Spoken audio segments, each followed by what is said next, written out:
Salatul Idaini, salat dua hari raya Idul Adha Idul Fitri itu sunnatun muakkadatun.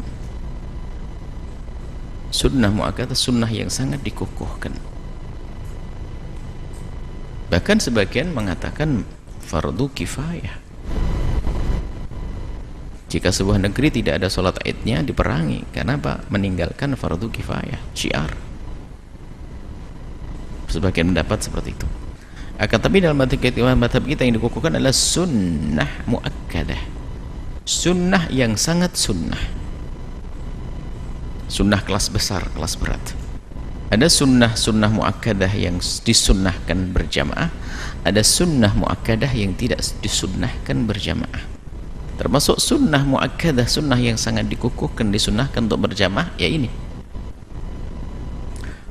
wahya rakaatani, salat hari raya Idul Adha Idul Fitri itu 2 rakaat.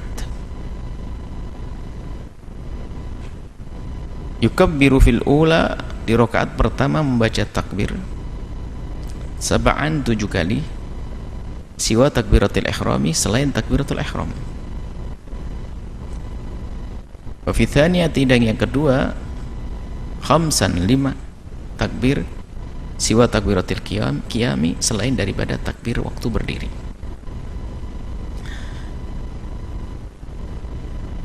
2 rakaat, dan ini nanti ada khutbahnya setelah itu, yaktubu bapak.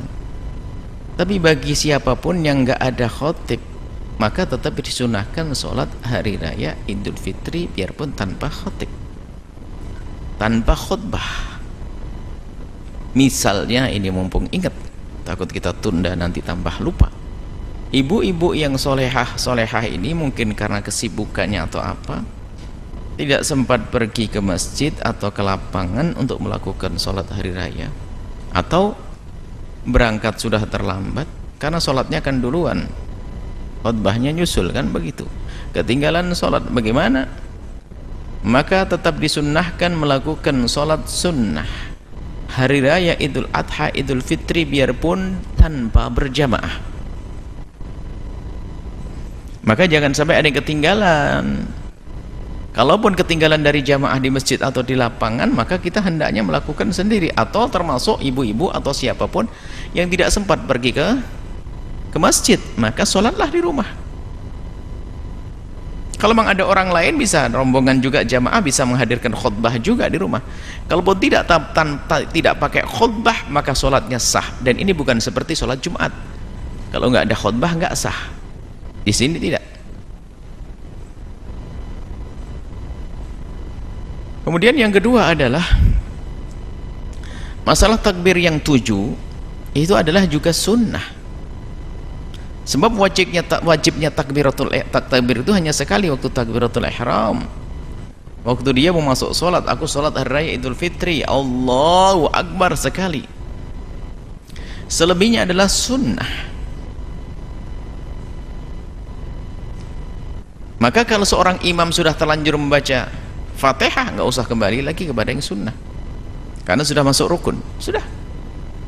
Makanya sebagai makmum yang pintar, cerdas, kok tiba-tiba imamnya lupa. Kita menemukan imam lupa hari raya Idul Adha atau Idul Fitri itu tidak 7 kali takbir. Kenapa? Yang namanya sholat setahun sekali orang bisa saja lupa, tapi tetap sah sholatnya. Ini adalah ilmu supaya kita mengerti, supaya tidak kita menyalahkan imam. Dia lupa, tapi lupa yang tidak membatalkannya. Selagi tidak membatalkan, tetap sah. Karena takbir 7 itu adalah bukan sebuah rukun, akan tapi kesunahan, maka jika ketinggalan pun tidak ditambah. Misalnya kita masuk sholat, imam sudah takbirnya tinggal 2, Allahu Akbar, Allahu Akbar, sudah ikut 2 sama imam, nggak perlu kita menambahkannya.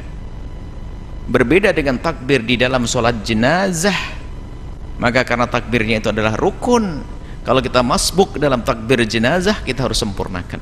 Misalnya kita menghadiri sholat jenazah, tak taunya sudah 2 kali takbir, berarti kita ngikuti takbir yang ketiganya imam sama yang keempatnya imam, kurang 2, maka tambah 2 lagi. Tapi takbir di sini adalah sunnah. Baik.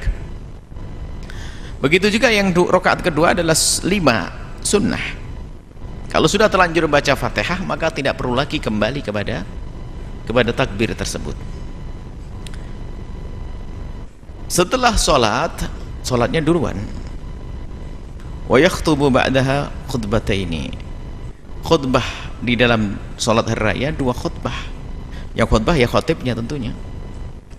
Dalam khutbahnya itu yukabbiru takbir fil ula di khutbah yang pertama tis'an wa fi tsaniyati sab'an, 7. Yang takbir khutbah yang pertama 9, khutbah yang kedua adalah 7.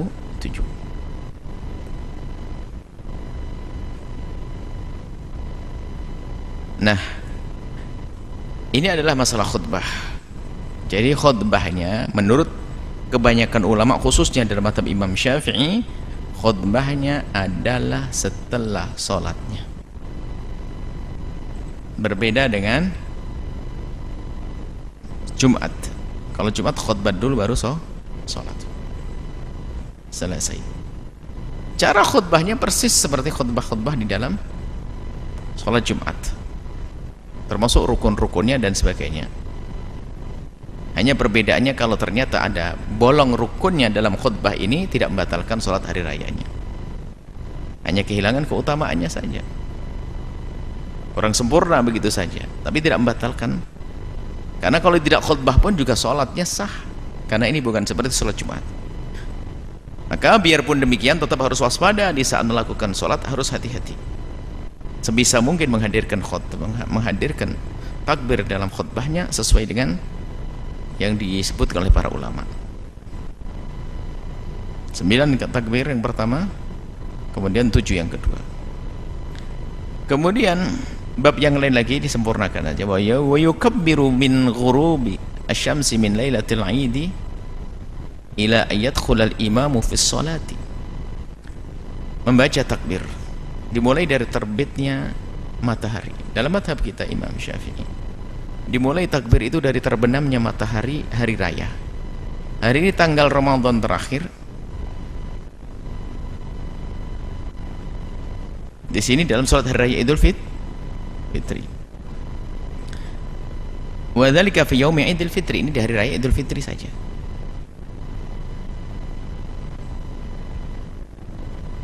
Nah, aslinya hari raya Idul Fitri itu adalah takbirnya takbir ini, bukan takbir setelah sholat. Takbir namanya takbir mutlak, ada takbir muqayyad, ada takbir mutlak. Takbir muqayyad itu takbir yang terikat dengan sholat.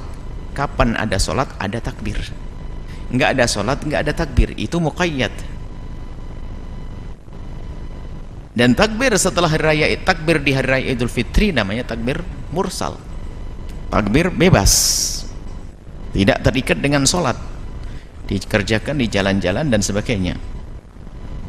Wafil adha, nanti keterangannya. Adapun di salat di hari raya Idul Adha, adanya takbir khalfas sholawati, setelah sholat, namanya takbir muqayyad.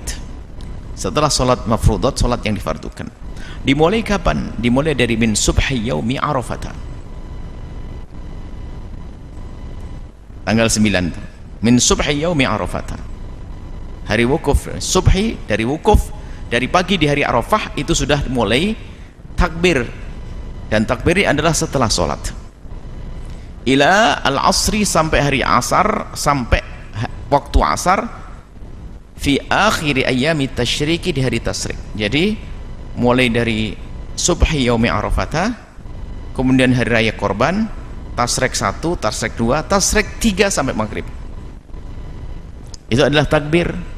Nah, tadi disebutkan bahwasanya hari raya Idul Fitri itu adanya hanya takbir mursal, begitu. Mursal artinya tidak ada takbir setelah sholat. Aslinya begitu dulu, supaya paham. Hari raya Idul Adha itu aslinya setelah sholat saja, tidak disebutkan tentang tidak selain sholat, tidak ada, seolah-olah begitu. Akan tapi setelah itu ulama menjelaskan khusus Idul Adha. Misalnya kita mulai dari Idul Adha. Idul Adha ada riwayat dari Sayyidina Umar bin Khattab dan Abdullah bin Umar meriwayatkan tentang bagaimana waktu dia berada di Mina membaca takbir selain di waktu sholat. Sehingga mereka mengatakan dikiaskan dengan hari raya Idul Fitri. Idul Fitri disamakan dengan hari raya Idul Adha. Akhirnya hari raya Idul Fitri itu yang semula adanya hanya takbir mursal, yaitu takbir yang bebas, maka menjadi disunnahkan juga di saat dibaca setelah sholat. Sampai dijelaskan Imam Nawawi dan yang lain menjelaskan bahwasanya ya takbir mursal itu maknanya artinya kan takbir setiap saat. Masa takbir setiap saat boleh, habis sholat jadi tidak boleh? Maksudnya bagi ini mengatakan bahwasanya memang betul habis sholat di hari raya Idul Fitri itu adanya hanya takbir mursal, takbir yang bebas. Habis sholat pun bisa kita masukkan karena itu adalah waktunya bebas, nggak terikat dengan waktu, hanya dipaskan dengan waktu sholat. Baik, kesimpulannya sudahlah, ini perbedaan di antara ulama dalam menjelaskan. Yang jelas di hari raya Idul Fitri semula ada takbir mursal, ada juga muqayyadnya.